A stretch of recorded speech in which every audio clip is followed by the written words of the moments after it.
Bueno, muy buenos días a todos. Como saben, somos muy puntuales en estos eventos y mientras hacemos una dilatada presentación para que se sumen los participantes, tenemos muchísimos participantes anotados hoy día de Colombia y República Dominicana.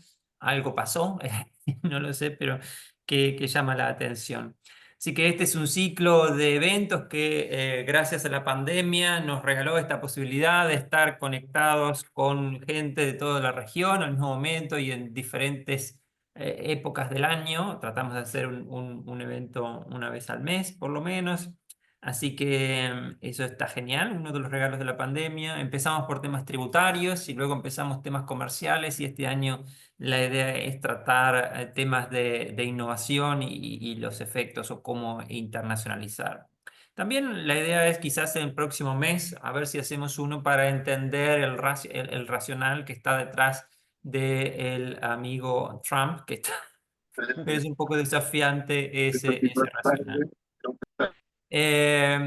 Como saben, las posibilidades de los miembros sales, en este caso tenemos a Gil de ProPanamá, si me doy cuenta, ahora también está Ana de Luca de Venezuela, puede ser que me esté olvidando de alguien, pero tienen la posibilidad de hablar cuando quieran, el resto les agradecemos puedan hacer sus preguntas o comentarios de manera escrita. Ahora sí, vamos entonces a presentar a quien tenemos el gusto de tener con nosotros hoy. Ya estoy grabando la charla, se las voy a dejar, o sea que todos los que están mandando para grabar la charla ya debería estar grabándose esto. Sí, sí está, o sea que tranquilos. Entonces, vamos a tener hoy, o contamos hoy con Enrique Topolansky, que es el director del Centro de Innovación y Emprendimientos de la Universidad Ort en Uruguay. Es uno de los centros sumamente interesantes porque han surgido empresas muy importantes en la región y que hoy día son muy significativas con esto de los servicios globales y ahí ya Enrique nos contará. Y luego tenemos a uno de los incubados, a uno de los hijitos que el centro ha generado, que en este caso es el CEO de RPA Maker, es Andrés Bastón, si entiendo bien. Así que muchas gracias a ambos por estar hoy día acá y por dar su tiempo. Vamos a ver. Muchas gracias, Javier. Es un placer. No sé si querés que brevemente complemente algo Por de lo favor, que sí, se tú pueden haces. presentar de manera breve y ya empezamos con... Acuérdense que esto es de manera informal, es como si estuviéramos tomando como un café, así que adelante. Pueden presentarse un Mira, momentito, sí, claro. algo que me parece interesante de destacar es que esto nació como una utopía. De alguna manera, hace 25 años, un grupo de académicos y empresarios tomando un café, empezamos a soñar con la posibilidad de tener un Silicon Valley en Uruguay. Algo que en ese momento, por ser joven y arriesgado, me pareció una idea hiper cool, pero si uno lo hubiese considerado hoy con 56 años, decís, es imposible. Pero gracias a esas utopías que se persiguen y que se alejan cuando te vas caminando, pero que al final sale algo, es que nació lo que hoy es el Uruguay Innovation Hub, ¿no? Entonces, hace 25 años cuando arrancamos, dijimos, vamos para adelante sin tener claro lo que significaba crear un Silicon Valley en Uruguay. Y hoy, obviamente, el Silicon Valley de Uruguay, que se llama Uruguay Innovation Hub, es totalmente distinto al Silicon Valley, Pero si pero nos alguien tenía que permite, levantar.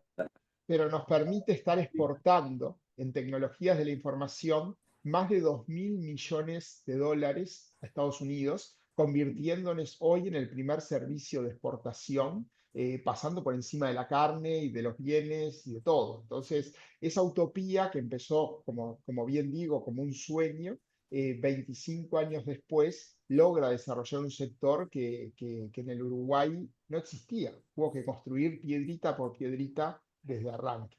Y haber sido parte de ese sueño inicial es algo que me encantaría charlar y poder compartir con ustedes. Qué loco, qué loco. Me hiciste acordar con esa utopía hace ya muchísimos años, cuando se me ocurrió la idea de crear esto que hoy día tenemos en ALES. Había sido invitado por una organización internacional que se llama ITC, que es el Centro de Comercio Internacional y lo que les propuse es, che, vamos a hacer una OMC de servicios. Me miraron y dijeron, flaco, está bien, te vamos a apoyar, pero primero hacer la regional. Claro, tal cual. Está bien, Andrés, ¿querés presentarte un minuto vos? Bueno, dale, sí. No, está bueno porque aparte no hay que dejar de ser soñadores, ¿no? Porque en definitiva las cosas un poco arrancan por ahí. Bueno, bueno, explicaba un poco a Andrés Bastón, CEO de RP Maker. Nació también con una visión, ¿sí? En el cual nosotros estamos hace más de con una experiencia más de 15 años en el mercado en forma, o sea, en el área de IT, ¿no? En forma personal y demás. Y después, bueno, como RP Maker ya hace un tiempo, justamente buscando complementar o de alguna manera dar aportar algunas soluciones de valor a ciertos problemas, ¿sí? Y bueno, ahí un poco nos arrimamos al CIE para proyectar esto que nos imaginábamos. Y bueno, y ahí empezamos a hacer una experiencia muy linda con el CIE en todo este camino de lo que es el RP Maker. Bueno, así un poco nació RP Maker. Ya hace 2 años y poquito, en ese sentido. Y bueno, en lo personal, eh, yo vengo del palo de la tecnología. Ahí después, bueno, esto es lo que tiene el mundo del emprendedurismo, el startup, justamente el poder aprender, ir conociendo determinadas, o en función de determinados desafíos, ir aprendiendo y ir viendo las distintas formas de poder generar soluciones y de alguna manera en esto de lo que es, lo que es el emprendedurismo de aprender, ¿no? O sea, aprender continuamente. Y Ok, eso, bueno, es una cosa que realmente destaco. perfecto. Si tuvieras que decir en una palabra qué hace RPA Maker, específicamente a qué se dedica. Bueno, nosotros en realidad somos una empresa donde damos servicios de inteligencia artificial y automatización de procesos y nos estamos enfocando a lo que es la parte de procesos operativos en el cual tomamos documentos no estructurados y los incorporamos a los procesos, a los flujos en forma inteligente. ¿Sí? De alguna manera, cómo procesar inteligentemente documentos e incorporarlo a los distintos flujos de una empresa, ¿no? De una organización. Bueno, justamente con mucho RPA, con mucha inteligencia artificial, es un poco ahí donde nosotros damos nuestra oferta de valor, ¿no? Ok. Y Enrique, vos decías que el origen hoy día se transformó esas ideas en lo que es una institucionalidad pública o pública-privada que tiene Uruguay. Pero en concreto, el Centro de Innovación y Emprendedurismo de la universidad, de manera específica, ¿qué hace? ¿Cómo ayuda a las empresas o cómo interviene en el proceso?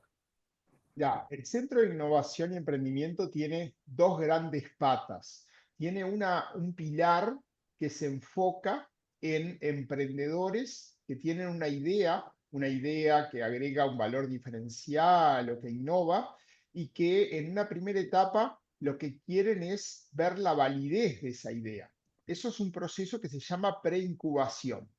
En ese proceso de preincubación suele pasar de que un egresado, por ejemplo, de la universidad, un profesional independiente o un profesional que trabaja en una empresa, detecta un problema, un desafío que considera que puede solucionar, ¿no? Entonces te voy a dar un ejemplo. De repente vos estás en una empresa trabajando en el agro y te das cuenta que uno de los problemas grandes que tienen las estancias en el Uruguay es que tienen rodeos de ganado muy grandes y que están muy dispersos por el campo. Cuando tú querés saber cuánto vale, ¿no?, ese ganado, eso está directamente relacionado con el peso en kilos de carne que tiene ese productor, ¿no es verdad?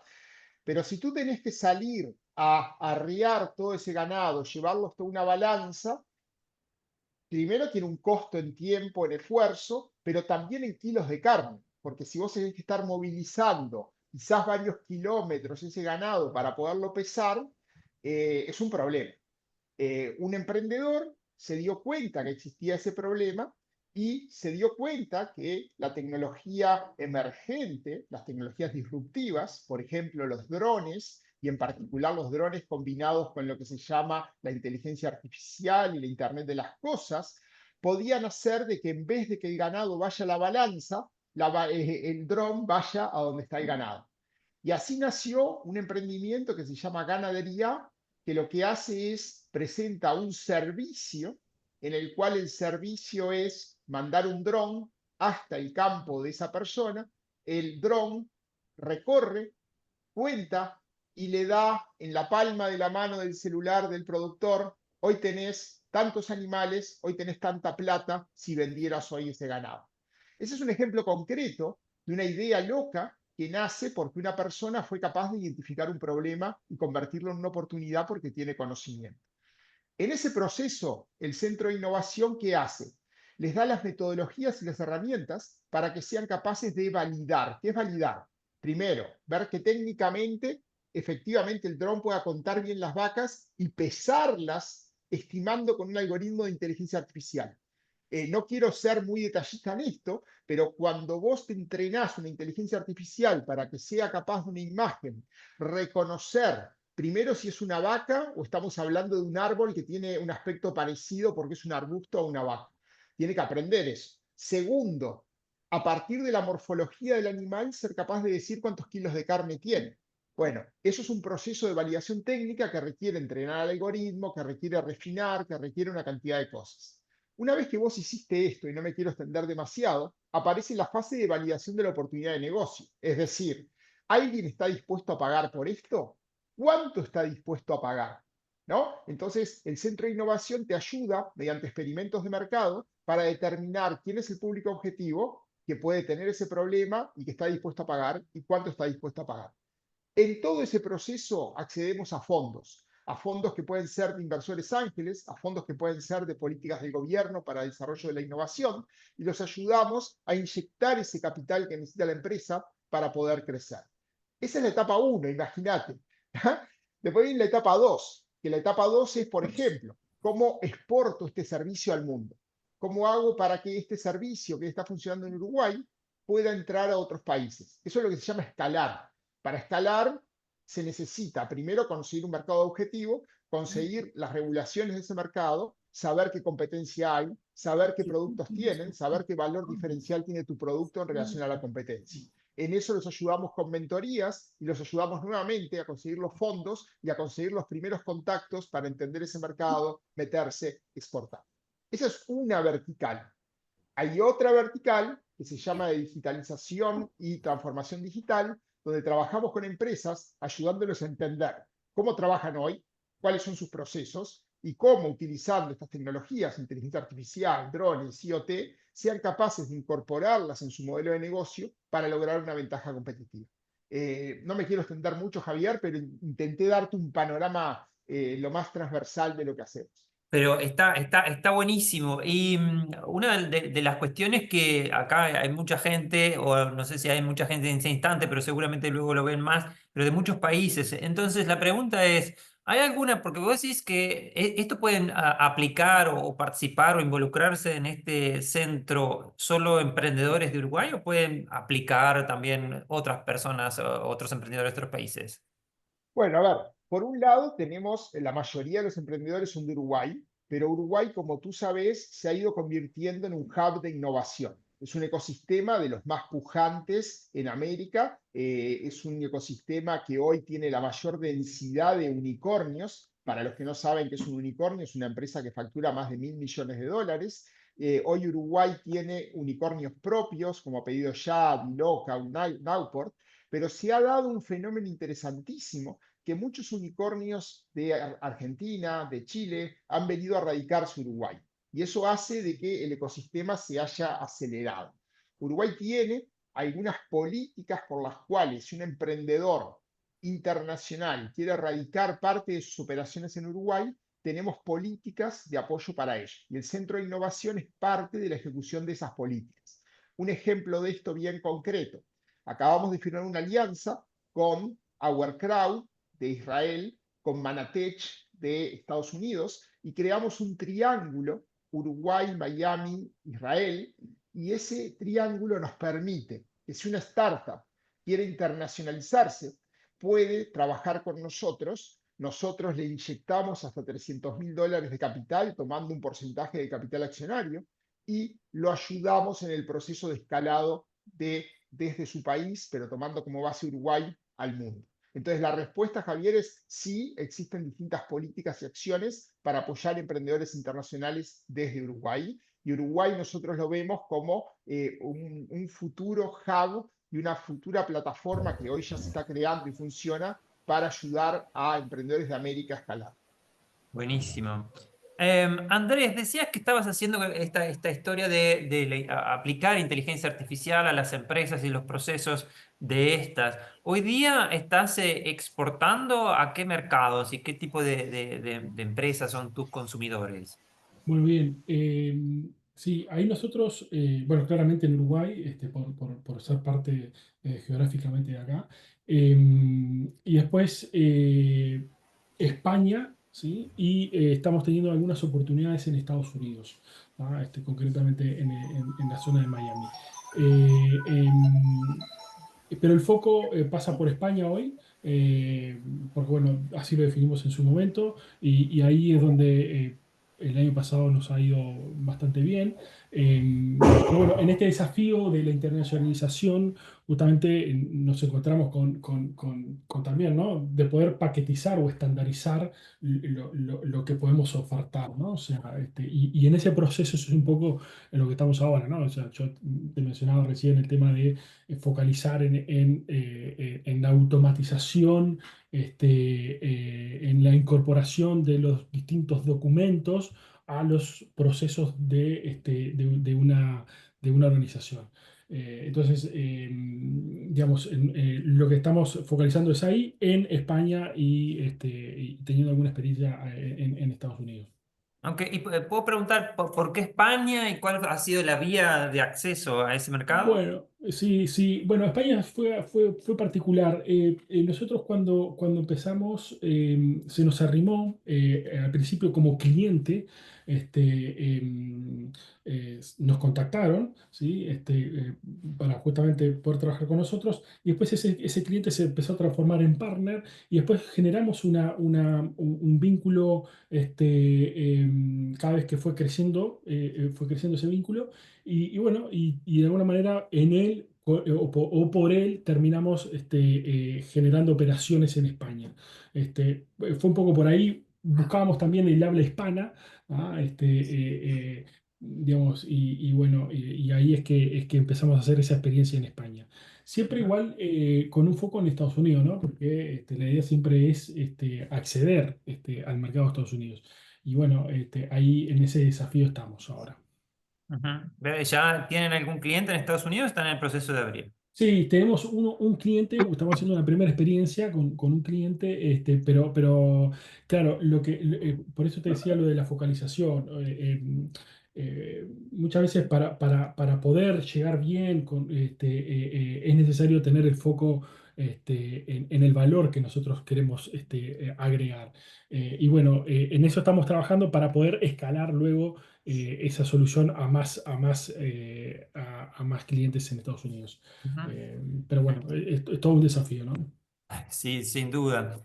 En particular porque el objetivo principal de la charla tiene que ver con innovación y esa es la pregunta que quería hacerle tú, Enrique, que sos el profe especializado en esto. Porque cuando se habla, mucha gente, cuando encontramos empresas o incluso chicos en la universidad, le preguntamos qué es innovación o qué piensan de la innovación, la gente se vincula o piensa con Elon Musk tirando un cohete sumamente, o sea, una cosa absolutamente nueva, disruptiva, que no tiene parangón y conocido. Y eso es bastante desafiante de crear, en particular en servicios o servicios globales que nosotros nos interesa. ¿Cómo se entiende o cómo entienden ustedes la innovación en este ámbito? Muy buena pregunta, Javier. Y es tal cual. Cuando hablamos de innovación, todo el mundo quiere innovar porque innovar es cool, pero al mismo tiempo a veces se tiene una percepción errónea de lo que significa innovar. Y una de las cosas que con más frecuencia nos damos cuenta es lo que yo llamo la confusión de las tres I. La confusión de las tres I pasa por idear, innovar e inventar. Para muchas personas son sinónimos prácticamente, cuando en realidad no lo son, tienen implicancias totalmente distintas y por sobre todas las cosas te lleva a errores graves para las empresas. Por ejemplo, es muy común que el empresario, intentando fomentar la innovación, diga, tráiganme ideas, quiero idear. Acá lo que faltan son ideas innovadoras y ya hicieron una ensalada rusa.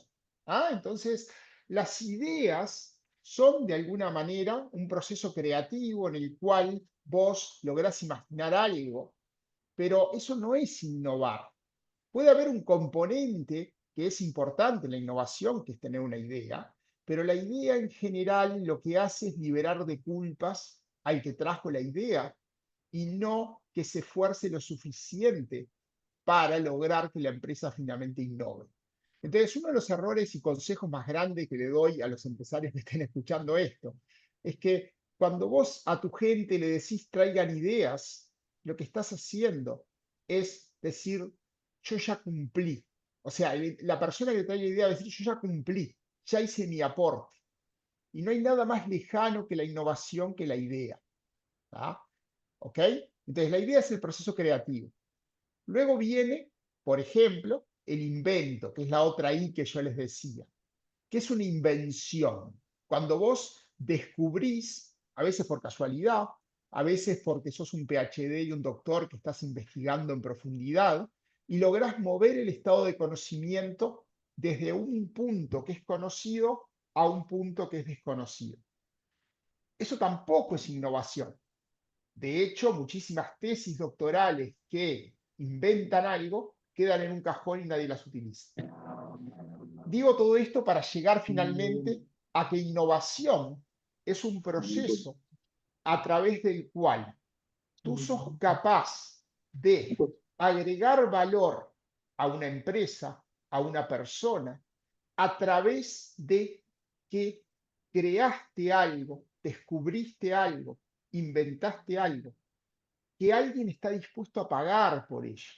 Entonces, cuando vos querés innovar, es decir, sos una empresa que tiene que encontrar cuál es el problema o la necesidad que tiene tu cliente y sos capaz de generar un producto, un servicio, un proceso, una nueva propuesta de negocio que le permite a esa persona hacer algo que antes no podía hacer, que le permite a esa persona aumentar su productividad. ¿Me explico? Para bajarlo a algo concreto, cuando Edison creó la lamparita, la maestra nos dijo, Edison inventó la lamparita. Eso es un error. La lamparita, hay más de 10 personas que al mismo tiempo se les ocurrió la idea de cómo debía funcionar una lamparita. Lo que hizo Edison fue innovar con la lamparita. Y les voy a explicar cuál es la diferencia. Cuando tú pasabas corriente por un filamento, aparecía la luz. ¿Eso qué es? Es una idea, es una invención. A alguien se le ocurrió por primera vez pasar corriente por un filamento, se generó luz. Pero ¿cuál era el gran problema? Que las lamparitas o las bombitas no funcionaban suficiente tiempo como para que alguien estuviera dispuesto a pagar por ella. Dicho de otra manera, nadie te va a comprar una bombita que vos la enchufás y se quema, no funciona. ¿Qué es lo que logró hacer de manera genial Edison? Montó un laboratorio experimental de innovación sistemática que probó más de 10.000 combinaciones de elementos químicos hasta que encontró una que funcionaba. Eso es innovar, porque en el momento de que esa lamparita funcionó por una cantidad de tiempo suficiente, la gente estaba dispuesto a pagar porque literalmente se hizo la luz. ¿Queda claro, Javier, la diferencia? A mí me encantó y es un placer escucharte. Sin duda que se ve que sos docente. Buenísimo. Che, Andrés, y vos, obviamente, como dije antes, los miembros sales pueden, está Joaquín, hoy día está Gil, está Silvia, o quizás algún otro, o sea, pueden intervenir cuando quieran. Andrés, ¿y vos cómo has generado eso que decía Enrique recién, ese valor diferencial, que recién lo mencionaste, ¿no? Porque hay mucha gente que hoy día está aplicando inteligencia artificial de todo tipo y color. Sí, Ahora, ¿qué te correcto. distingue a vos en este proceso? Sí, correcto, sí. Además, esa reflexión de Enrique está muy buena. Este, y uno piensa, por ejemplo, que aplicar inteligencia artificial es innovar, ¿no? Y está muy lejos, ¿no? O sea, y pasa todo por el valor, lo que decía Enrique, ¿no? O sea, y más en la parte de servicios. O sea, que la innovación en servicios no pasa solo por la tecnología en sí, ¿tá? Sino en repensar cómo entregamos el valor, ¿no? Y ahí yo creo que está un poco el entender eso, ¿no? Enamorarse del problema, ¿sí? De alguna manera para poder aportar el valor suficiente en el cual un cliente esté dispuesto a pagar. ¿Ah? Después la tecnología, si lo haces con inteligencia artificial o con otra, no importa. Lo pasa por esto otro que comentamos recién. Entonces, justamente nosotros estamos en ese sentido, digamos, el procesamiento de documentos es tan viejo como el OCR, por ejemplo, es tan viejo que hace mucho tiempo que hay tecnologías que solucionan eso. Bueno, lo que estamos tratando de hacer es justamente en agregar en la parte, digamos, sin caer en detalles, ¿no? Agregar en el proceso de la integración de un documento hacia cualquier proceso operativo de una organización, agregar lo que es la parte analítica, ¿no? O sea, el poder tomar decisiones con ese documento de cómo integrarlo a un proceso determinado. Entonces, es ahí donde estamos tratando de focalizar, justamente trabajando con clientes en el cual le encuentren sentido a esto, ¿no? O sea, o mejor dicho, le agregue el valor suficiente para que ese cliente esté dispuesto a pagar. Bueno, y ahí en el medio utilizamos, sí, inteligencia artificial, porque bueno, es una tecnología que nos permite solucionar de alguna manera, de mejor manera. Pero de vuelta, ¿no? Tratamos de generar valor no en cuanto a el uso de la tecnología, sino en cuanto a el resolver un problema, ¿ah? Y que el cliente esté dispuesto a pagar. En servicios muchas veces no es fácil, ¿no? Pero bueno, en eso un poco estamos ahora, ¿no? Trabajando ahí. Está bien, gracias. Se me ocurre preguntarte, Enrique, vos sos el experto de innovación en esto. eh, una de las cosas que a mí me fascinan es cómo algunos emprendedores, voy a utilizar la palabra innovación y puede ser que no aplique, ahí es la pregunta que quiero que me corrijas en todo caso. Generan modelos de negocios absolutamente disruptivos y uno en particular es uno que se llama, que es guatemalteco que fue desde muy joven a Estados Unidos y luego creó el CAPTCHA, el ReCAPTCHA y luego Duolingo. Entonces, una de las cosas formidables que ha hecho este hombre es que nosotros, los consumidores o los usuarios de estas cosas, seamos partícipes de la producción del servicio y directamente él cobre dinero, él reciba dinero por parte de nuestra intervención en el proceso. Mi pregunta tiene que ver con eso, o sea, cuando se genera un modelo de negocio tan disruptivo, donde se aprovechan las capacidades de los usuarios sin que estos sepan necesariamente que están generando valor a un servicio, ¿eso podría llamarse innovación? Sí, a ver, Javier, vamos primero por la primera parte. Tú haces referencia a Luis von Ahn, que Exacto. es un emprendedor guatemalteco. Y lo interesante es que muchos dicen creó Duolingo, creó el CapTchat, pero se olvidan de que Luis dedicó su vida a entender cuál es la mejor forma de hacer una comunicación computación persona. Él trabajó muchos años en el Instituto de la Universidad de Carnegie Mellon en investigar específicamente sobre cómo bajamos el dolor que nos ocasiona enfrentarnos a una computadora. Y fue justamente a partir de ese pensamiento constante, sistemático, que se le ocurrió esta idea. ¿Para qué? Para solucionar, por ejemplo, el aprendizaje de inglés, específicamente bajando las fricciones en un proceso que a todos, a mí me ha costado un montón de chiquito cuando aprendía los procesos de aprendizaje de este tipo, ¿no? Perdón que quería arrancar con eso, pues me encantó tu observación. Entonces, cuando hablamos de innovar en servicios, hay una cantidad de oportunidades, pero lo que nos pasa a veces es que como nosotros no somos nativos digitales, no tenemos lo que se llama el mindset, la forma de pensar pensando en digital first. ¿tá? O sea, hoy los nativos digitales son digital first. ¿Qué significa esto? De que cualquier cosa, antes de hacer cualquier cosa, ellos googlean, buscan una aproximación a través de las herramientas de tecnología para resolver los problemas. Entonces, muchas veces, cuando nosotros que estamos consolidados en nuestras profesiones, brindamos servicios, intentamos hacer las cosas con los paradigmas y los conocimientos que tenemos. ¿Por qué? Porque nos enseñaron así.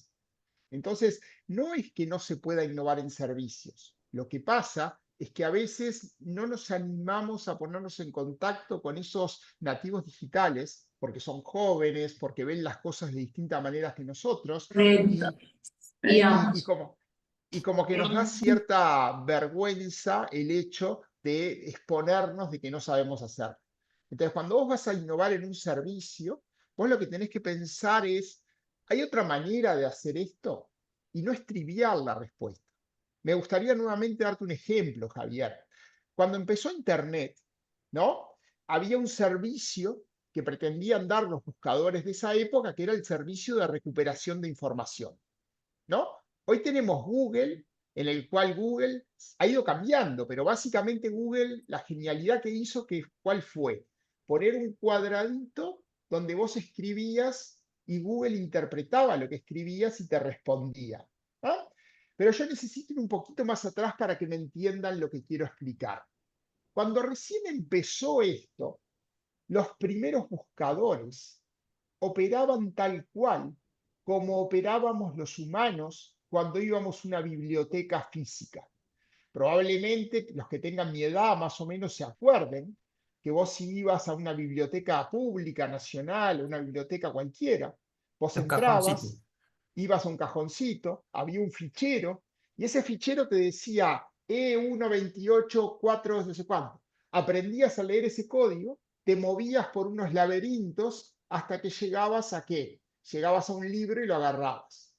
Las primeras versiones de los buscadores, y acá me voy a ir a la prehistoria, Altavista, Yahoo, Metacrawler, lo que hacían era que cuando vos entrabas a Internet, el servicio que te brindaban era un servicio de navegar por esos mismos corredores de manera virtual.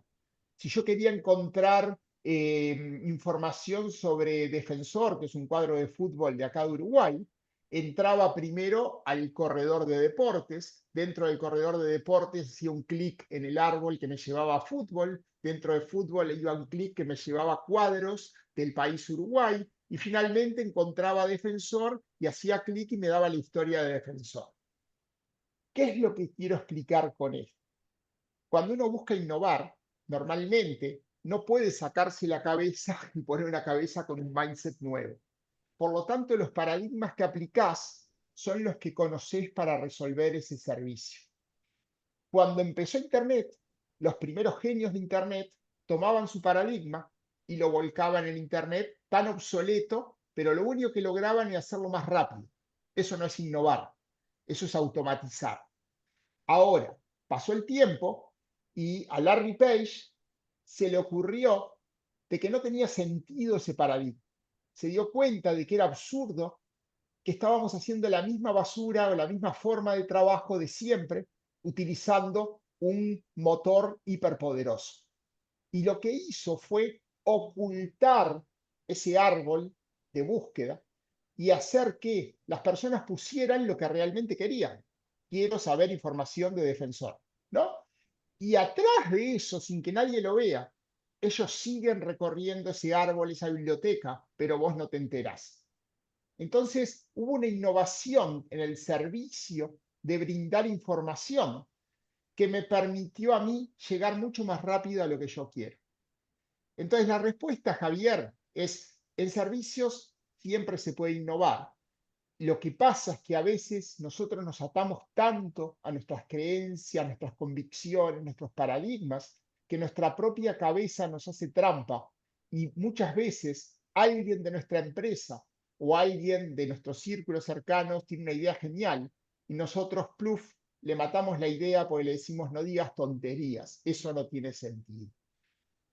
Está, está buenísimo. Y además creo que de lo que decís, creo que se desprende una cosa que para mí al menos me parece interesante, que es que para innovar en servicios no es que tenés que hacer una cosa absolutamente nueva y que sea observable como nueva, sino que incluso el ejemplo que pusiste, y está muy bueno, que vos podés entregar valor sin que la persona, el cliente o el usuario se dé cuenta que hay una innovación. O sea, obviamente que él lo percibe porque va más rápido, puedes utilizar mejor funcionalidades, pero no se dio cuenta directamente qué pasó ahí.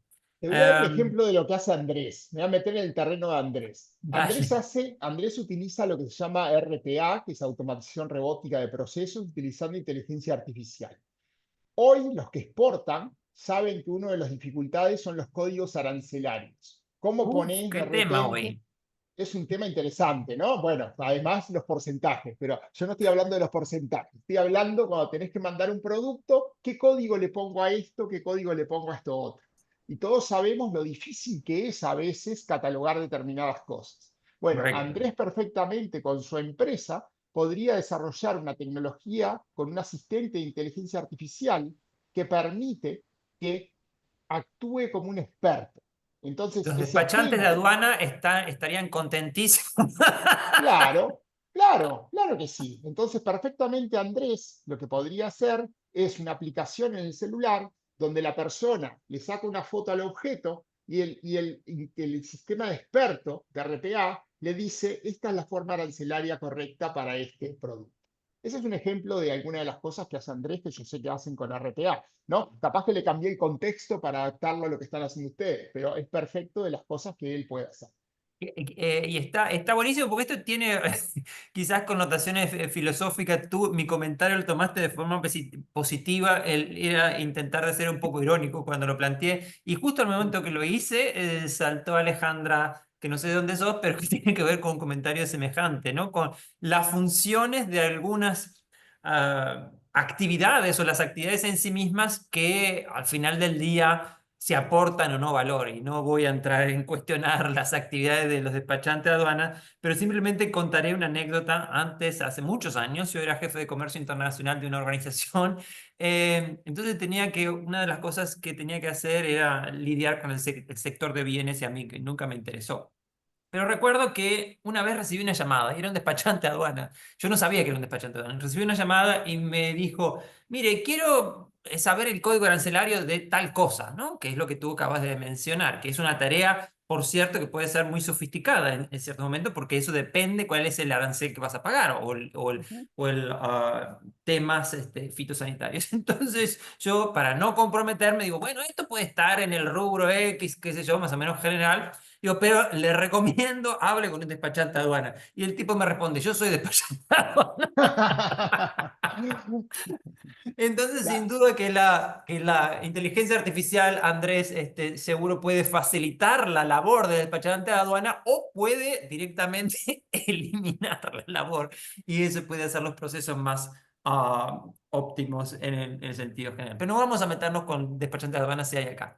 Pero la pregunta, Andrés, es, y que luego también se lo vamos a hacer para Enrique, es, esto de innovar está, como has utilizado la palabra cool un par de veces, está cool porque está bueno innovar, porque te permite generar nuevos mercados, generar diferenciación y por lo tanto generar, asumo, mayor margen para la empresa. Ahora, sin duda alguna hay desafíos detrás de esta innovación. ¿Cuáles son los principales desafíos que has tenido vos, Andrés, desde la práctica? Es decir, bueno, pucha, hoy día ha pasado un tiempo ya que estoy en esto y me he dado cuenta que acá esto es un desafío que me dio mucho dolor, que me ha dado mucho dolor, que lo pude resolver o no, pero bueno, que de ahí puede salir un aprendizaje. Bueno, está buena la pregunta porque aparte en servicios es un desafío, ¿no? Y uno de los principales desafíos es justamente, primero, entender, ¿ah?, el valor que aportas, ¿ah? Y volvemos al tema de valor, ¿ah? Porque de ahí parte todo, ¿no? Porque es, bueno, si yo aporto este valor, tengo que focalizar y y tratar de aportar lo mejor posible para que ese valor llegue al cliente, ¿tá? Y focalizarme en eso. Y en el servicio muchas veces es muy fácil perderse, ¿tá? O desfocalizarse y terminar en otras cosas que por ahí no es al real objetivo que vos aportás valor. Sí, me explico con eso. Pero el principal desafío es focalizar y entender el valor que vos das para justamente poder escalar de alguna manera o internacionalizarse eso que estás dando. ¿Ah? Entonces, el principal tema es ese, ¿no? O sea, es encontrar ese valor y una vez que lo encontrás, bueno, poder poner el foco necesario y eso, como parte del aprendizaje, también puede ser el saber decir que no a otras cosas, ¿no? Porque no es fácil decir, bueno, sí, ya que estamos, podemos hacer esto otro. Y en realidad, y eso por ahí tiende más a defocalizarte, a perder energías en otras cosas que por ahí no es realmente a lo que vos deberías terminar aportando. Entonces, ese es un ejercicio que no es fácil, ¿no? Sobre todo en la parte de servicios. Y es por eso también que de alguna manera nosotros hoy en día lo que estamos tratando de hacer es desde el servicio poder generar producto, ¿ah?, con determinados procesos en particular, focalizando en esos, ¿ah?, en donde nos permita justamente tratar de ser lo mejor en ese nicho posible. ¿Ah? Ujú. Pero eso también ha sido parte también del aprendizaje, ¿no? De todo este tiempo de, bueno, sí, doy un servicio, que inteligencia artificial y demás, pero bueno, ¿dónde realmente está tu diferencial? Eh, eso Lo que estás diciendo, Andrés, me sí, parece muy, muy importante de la práctica. El año pasado en ALES nosotros hicimos un programa que estuvo buenísimo. Es conocido que lo hicimos en Ecuador para empresas de tecnología. Más de 60 empresas se presentaron. Fue un proyecto con el gobierno de la ciudad y con CEPAL, Naciones Unidas. Y una de las cosas que me llamó mucho la atención es que todas estas empresas de tecnología, o todas, gran parte de estas empresas estaban muy interesadas en, bueno, tráiganme deals para que nosotros podamos vender. Pero cuando empezamos a analizar qué es lo que tenían, uno de los desafíos que, según observé, y no solo yo, sino los consultores, es que no estaba claro qué es lo que van a entregar. correcto. Y muchas veces se juzga, bueno, sí, nosotros hacemos esto y qué sé yo, qué sé cuánto, pero eso que vos entendés, me refiero al proveedor del servicio, ¿no? Es efectivamente un valor percibido por el cliente y siento que no es tan evidente que eso ocurra, ¿no? Y así que está buenísimo que desde No es la fácil. práctica Es que es lo, eso, lo decís vos, puedas no es fácil. señalar como un desafío y ojalá se recuestionen las empresas que estén acá para efectivamente si está clarísimo eso. Claro, porque aparte de eso, ya lo llevamos más a lo interno, ¿no? A nivel de equipo, es muy diferente tener un equipo o personas que te acompañen en ese proceso en el cual estén todo el tiempo saltando de desafíos totalmente dispares. Ah, entonces, el esfuerzo a nivel de todo punto de vista, ¿no? A nivel de startup, que todavía justamente, si bien la ventaja es la agilidad, pero bueno, o sea, si vos no, si vos perdés energía en cosas que por ahí no suman, este, tarde o temprano lo terminas pagando en todo sentido. Entonces, eso como es muy importante, por lo menos en el aprendizaje que hemos tenido, el poder focalizar en eso, y gran parte es aprender a decir que no, ¿no? Cuando aprender a decir que Está no, clarísimo y ¿no? de vuelta me alegro que lo digas.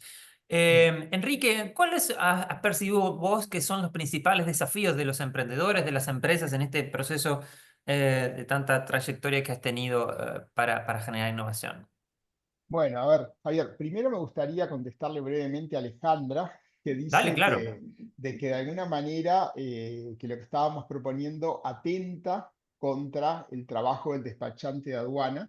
En realidad yo creo que esto dignifica el trabajo del despachante de aduana y permite que él se dedique a hacer lo que es esencial para aportar valor y no lo que es una tarea mecánica que puede ser de alguna manera automatizada. Entonces, yo creo que hay un principio básico, que es que la humanidad, el planeta se mueve. Mafalda decía, paren el mundo que me quiero bajar, ¿no? Y si nosotros observamos las grandes disrupciones o las grandes revoluciones industriales, la aparición del coche a combustible, la aparición de la electricidad, la aparición de cada uno de los elementos que pasaron a lo largo del tiempo, siempre generan oportunidades y amenazas para aquellos que son capaces o de utilizarlas y subirse a ellas o que de alguna manera quedan por el camino. Entonces, siempre hay costos de una transformación. Hay gente que no es capaz de ajustarse, adaptarse, incorporarlas y van a quedar por el camino, pero también van a aparecer aquellos despachantes que van a tomar lo mejor de esto y van a hacer una mejor versión de sí mismos. Eso es lo primero que quería dejar claro, que siempre va a pasar eso en la vida, ¿no? Referente a tu pregunta, es el proceso de innovar genera una gran resistencia al cambio. Eso es lo primero que nosotros vemos constantemente, ¿no? O sea, muchas veces aparece esto que yo te decía hace un rato, siempre lo hicimos de esa manera. Entonces, como siempre lo hicimos de esa manera, ¿por qué vamos a tener que cambiar? Entonces, la resistencia al cambio suele ser uno de los elementos centrales que nosotros vemos, sobre todo cuando hablamos de innovación, innovación corporativa, innovación de empresas, innovación de organizaciones. El emprendedor no le pasa tanto esto. ¿Por qué? Porque es él el que de alguna forma visualizó algo. Y cuando vos sos el que lo visualizaste, para vos es innovación, pero los que te escuchan del otro lado es un martillo donde quieras, en la cabeza, porque me molesta, porque me cambia lo que yo creo. ¿Tá? Entonces, hay una gran diferencia cuando hablamos de innovación empresarial a una innovación de una startup. ¿Me explico? O sea, una empresa es como un gran laberinto, es como un gran laberinto en el cual vos vas a innovar y tenés que tirar muros, tenés que reestructurar la forma en que se hacen las cosas. No empezás de cero. Un emprendimiento es como un campo verde donde vos vas construyendo. Entonces es muy diferente el concepto de las barreras de innovar en un caso o el otro. Yo me voy a referir a las empresas como las que estamos acá. Entonces las empresas de servicios que vienen a innovar, la primer tema es la resistencia al cambio. Siempre lo hicimos así. Segundo, es la falta de recursos. Siempre las empresas tienen casi todos los recursos alocados. Entonces vos decís, necesito plata para hacer esto, pero ¿de dónde sacas esa plata?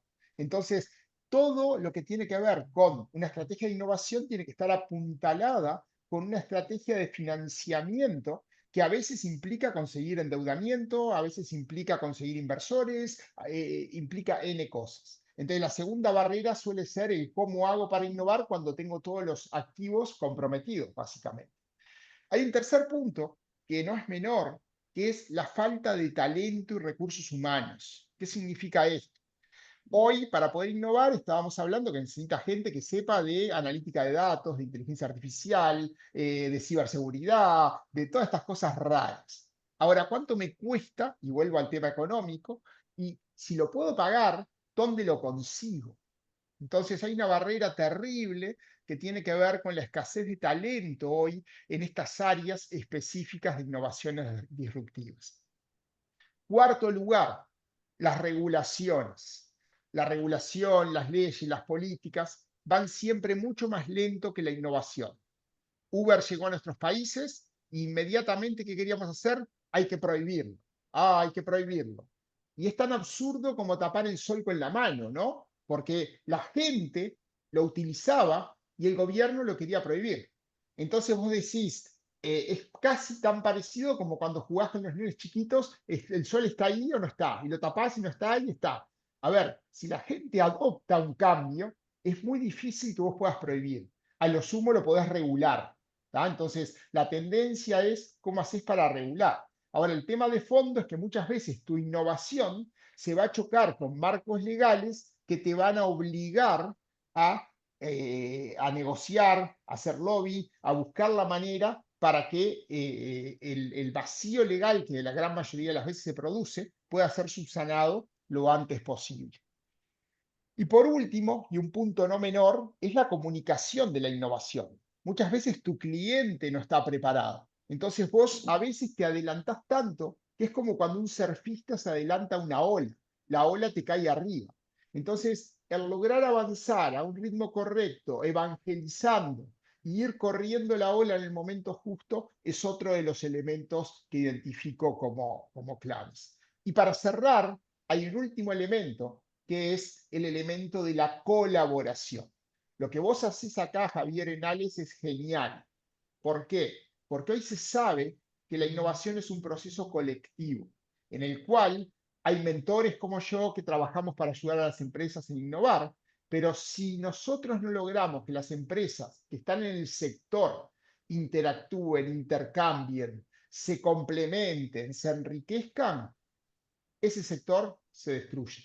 O sea, se requiere mucha colaboración. Hoy sabemos que innovar requiere colaboración. Colaboración con universidades, con centros de innovación, con tu competencia muchas veces. ¿Ah? Y eso es un concepto a veces un poco disruptivo para entender.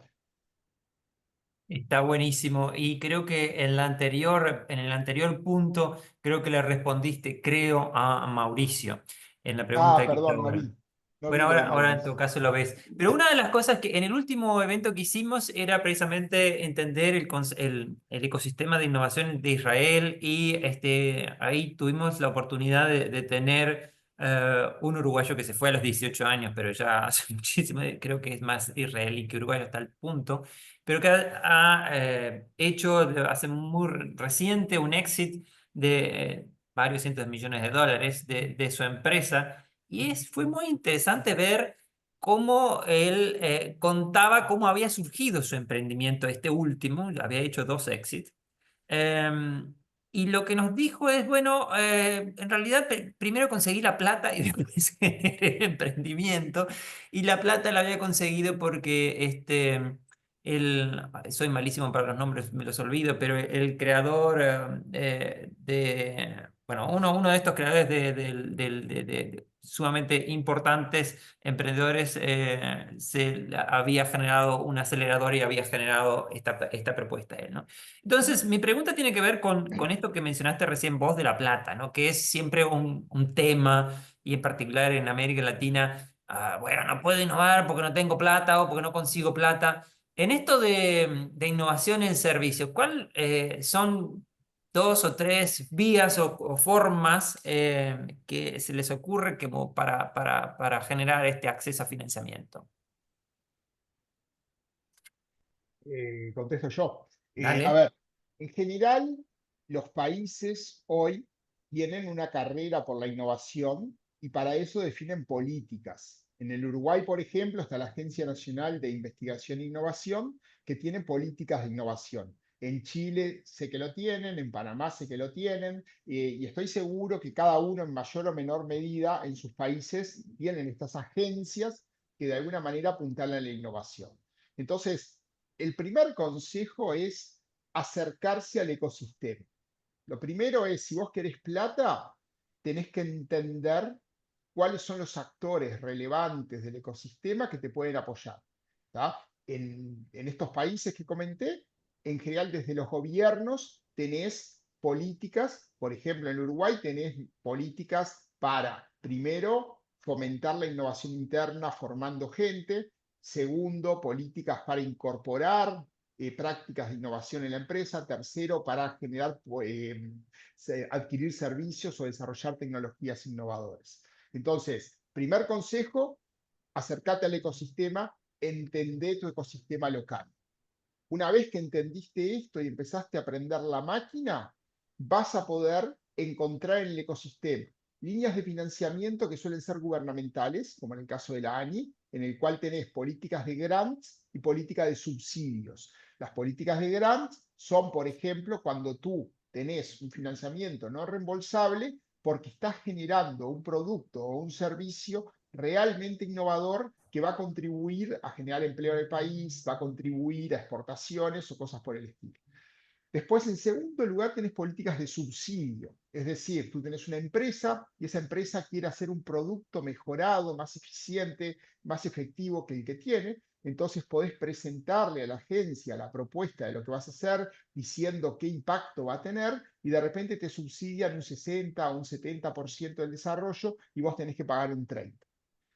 El tercer mecanismo que se recurre normalmente es a lo que se llama las redes de inversores.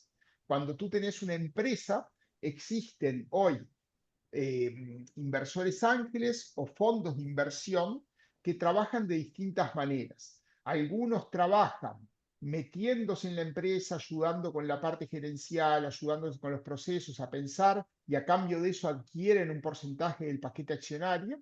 Y hay otros que trabajan más como préstamos, simplemente colocan la plata, buscan un retorno y no se meten tanto en la empresa. Esos serían algunos consejos rápidos.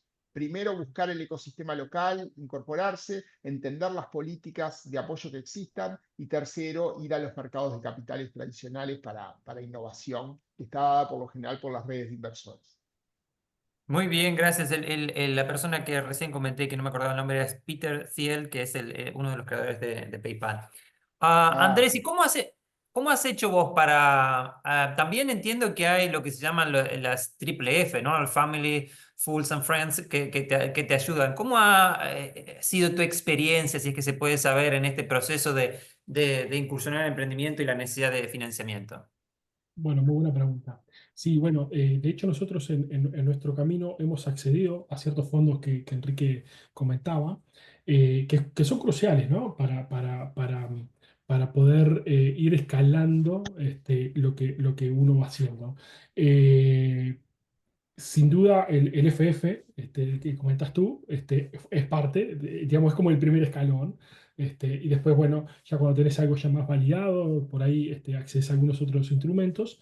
Este, mm, y bueno, y ahora estamos algo con bootstrapping, ¿no? O sea, con el crecimiento nuestro mismo orgánico, tratando de, digamos, siempre lo hemos hecho, ¿no? De eso mismo inyectar, invertir y todo lo que lo que de repente ingresa se vuelca al equipo, y hemos un poco ido creciendo en ese sentido.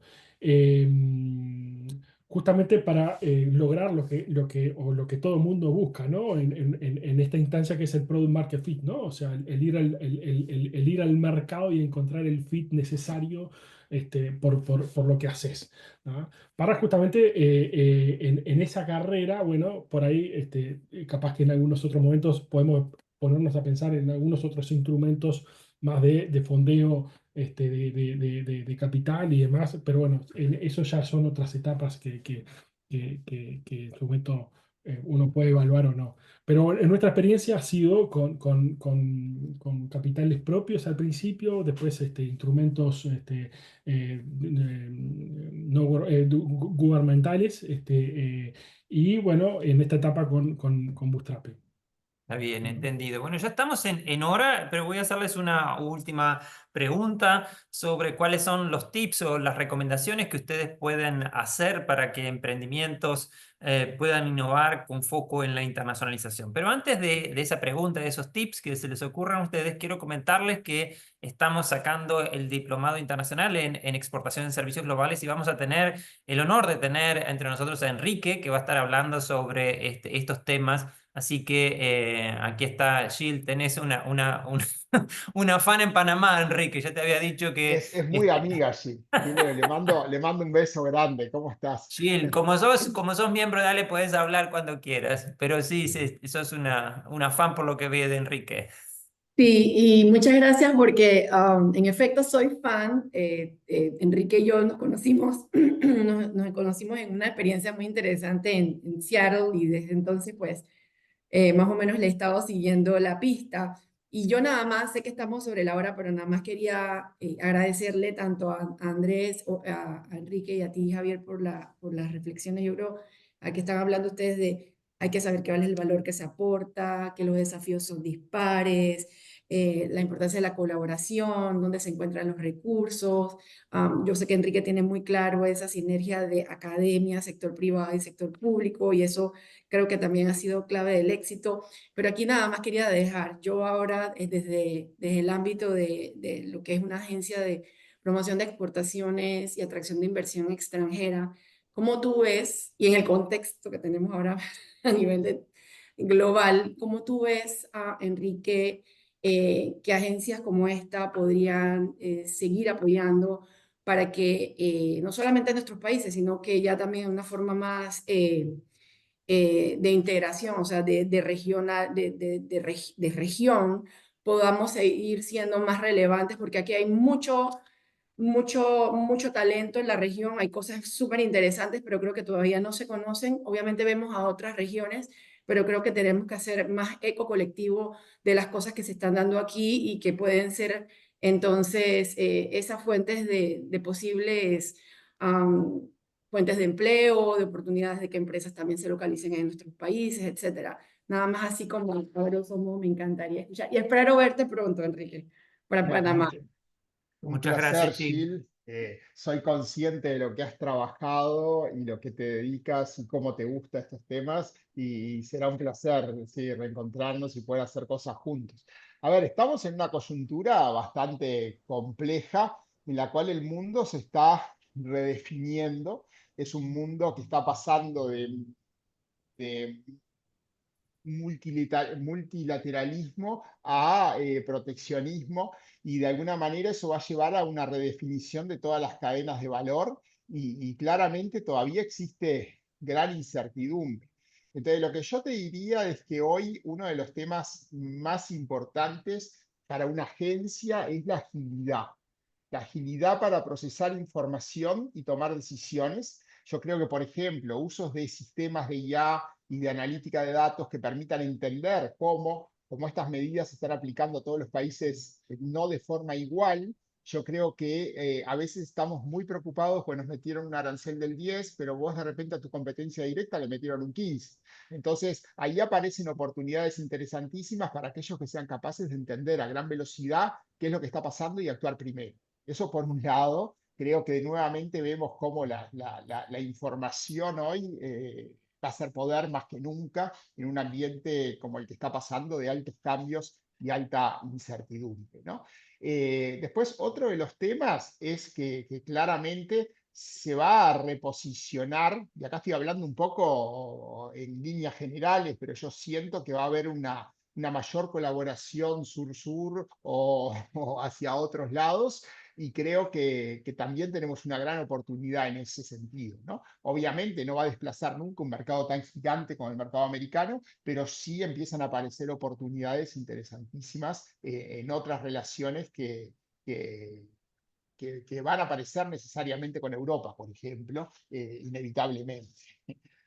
Y después dependerá cada uno si quiere meterse en ambientes más con China o cosas del estilo. Pero creo que todo cambio de esto genera nuevas reglas que si vos te mueves rápido las vas a poder aprovechar. Mucho más no te puedo decir porque es todo muy reciente y es una reflexión rápida que hago en base a lo que estamos hablando.